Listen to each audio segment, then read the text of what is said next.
Salut les amis, j'espère que vous allez bien. Alors le gouvernement Trump vient d'annoncer encore une nouvelle restriction pour certains pays d'entrée aux États-Unis. Si vous vous souvenez, lors de son premier mandat, il avait aussi fait la même chose. Donc, il avait interdit à plusieurs, ou bien aux citoyens de plusieurs pays d'entrer aux États-Unis. Et là, il était question des citoyens avec les visas parce que les personnes avec la green card étaient épargnées. Donc, toutes les personnes qui avaient la green card pouvaient entrer aux États-Unis sans difficulté. Maintenant, il annonce à nouveau des restrictions pour plusieurs pays et la différence avec le premier mandat, c'est que le nombre de pays a augmenté et on a classifié les pays maintenant en catégories. Donc, il y a désormais 3 catégories d'interdiction, du moins. Les pays sont rangés en 3 catégories. On a la catégorie rouge, on a la catégorie orange et on a la catégorie jaune. Donc, et les conditions seront différentes pour chacune des catégories, quoi. Pour ceux qui ont les green cards cette année venant de ces pays-là, on n'a encore rien dit, donc je ne sais pas comment ça va se passer. Est-ce qu'on aura les interdictions formelles pour la green card aussi, ou bien ça va rester comme la fois passée? Ça, on n'a pas encore annoncé. Et aussi pour ceux qui n'ont pas encore, ou bien qui ne résident pas encore aux États-Unis, mais qui sont dans les procédures d'immigration avec la green card, là aussi on n'a pas annoncé. Mais ce qu'on peut être sûr, c'est que si vous avez votre conjoint ici aux États-Unis, en général, vous n'aurez pas de difficulté à venir vous-même. Si vous immigrez par le mariage, parce que la famille aux États-Unis, en général, c'est très précieux, donc c'est presque impossible que vous ayez un citoyen qui reste à l'extérieur des États-Unis, surtout si le citoyen résident aux États-Unis a la nationalité américaine. Là, c'est vraiment presque impossible qu'on refuse à son partenaire hors des États-Unis d'entrer aux États-Unis pour le regroupement familial, donc ce sera ça. Alors, les pays ont été repartis en 3 catégories, comme j'ai dit. La première catégorie, c'est la catégorie rouge, où l'entrée est formellement interdite, avec tous les types de visas. Donc, ces pays-là, si vous êtes citoyen de ces pays-là, je vais vous montrer ces pays-là ici. Vous voyez ces pays-là, donc l'interdiction, il y a une interdiction formelle d'entrer aux États-Unis pour tout type de visa. Et ça, c'est dommage pour ceux qui viennent des pays-là. Bon, ça, c'est la première catégorie qui est dans la catégorie rouge. L'interdiction est formelle pour tout type de visa. Après, on a la deuxième catégorie qui est la catégorie orange où il y aura l'interdiction pour les visas aussi. Mais les visas qui seront épargnés, ce sont les visas business. Donc, si vous êtes de ces pays-là qui défilent là maintenant sur l'écran, vous pouvez entrer aux États-Unis sans problème si vous venez faire le business ou bien si vous avez un visa business. Par contre, pour ceux qui auront des visas tourisme et d'autres types de visas pareils, ils n'auront plus possibilité d'entrer aux États-Unis. Et ça, je pense aussi, comme j'ai dit tout à l'heure, que les citoyens qui entrent par regroupement familial, je pense que ça ne va pas être touché. On n'a pas mentionné ça dans l'interdiction, mais je pense que ça, c'est une loi qui sera difficile de casser, quoi. C'est un peu ça. Alors, après, on entre avec la troisième catégorie. Ça, c'est les pays à plus ou moins à problème parce que ce sont des pays qui ont quelques difficultés que le gouvernement américain voudrait qu'ils résolvent. Et là, on va interdire l'entrée aux États-Unis pour 60 jours dans un premier temps. Donc, les personnes de ces pays-là auront une interdiction d'entrer aux États-Unis pendant 60 jours. Et pendant ce temps, le gouvernement veut que certains problèmes soient fixés dans ces pays-là. Là aussi, on n'a pas mentionné les problèmes qu'ils veulent les problèmes que le gouvernement américain veut qu'on résolve avant d'entrer aux États-Unis. Là, mais on a dit qu'il y a certains problèmes qu'ils doivent résoudre, parmi lesquels les problèmes de sécurité.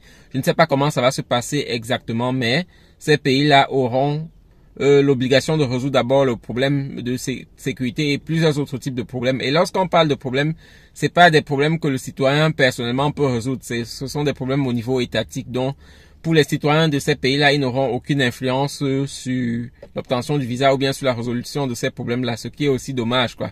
Donc, c'est un peu ça. Ce qu'il faut aussi rappeler dans cette vidéo, c'est que c'est une annonce qui a été faite, mais elle n'est pas encore en vigueur, parce que lorsqu'on annonce quelque chose comme ça, il y aura un jour où ça entre en vigueur, et à partir de ce jour-là, les lois seront adoptées, quoi. Mais maintenant, c'est juste une annonce, dont c'est en cours, et actuellement, venant de tous ces pays-là, on peut entrer aux États-Unis comme avant, sans difficulté. C'est ce qu'il faut noter, parce qu'il y a certaines personnes qui croient que venant de ces pays-là, on a déjà l'interdiction d'entrer aux États-Unis. Non, c'est pas le cas.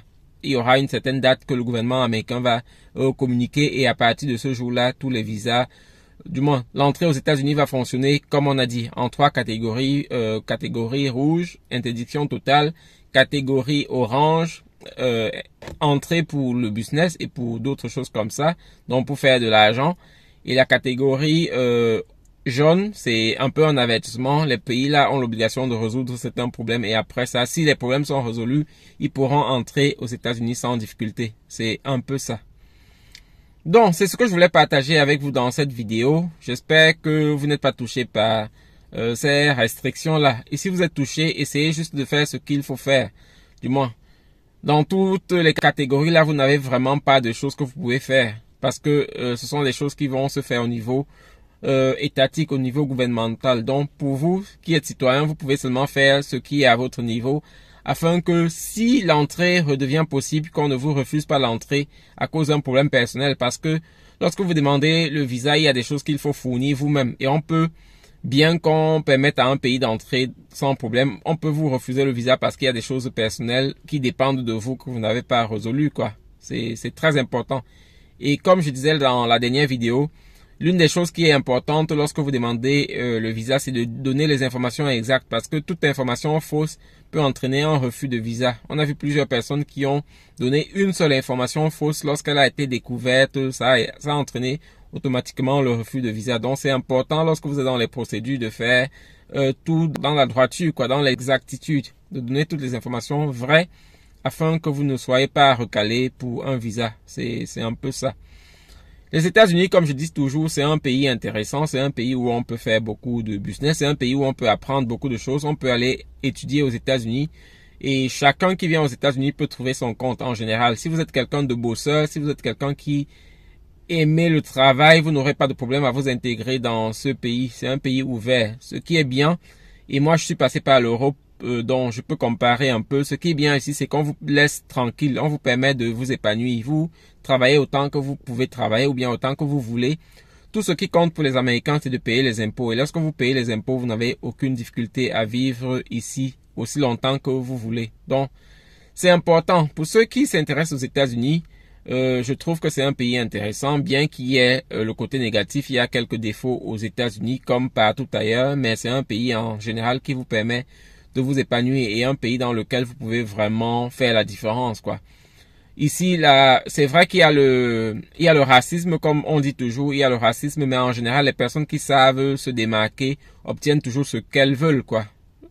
Où je travaille, il y a aussi beaucoup d'étrangers, donc si le racisme empêchait aux gens de travailler, ce ne serait pas le cas là-bas. C'est vraiment important. Si vous aimez le travail, si vous êtes assidu, si vous aimez les choses bien faites, les États-Unis, c'est un pays pour vous.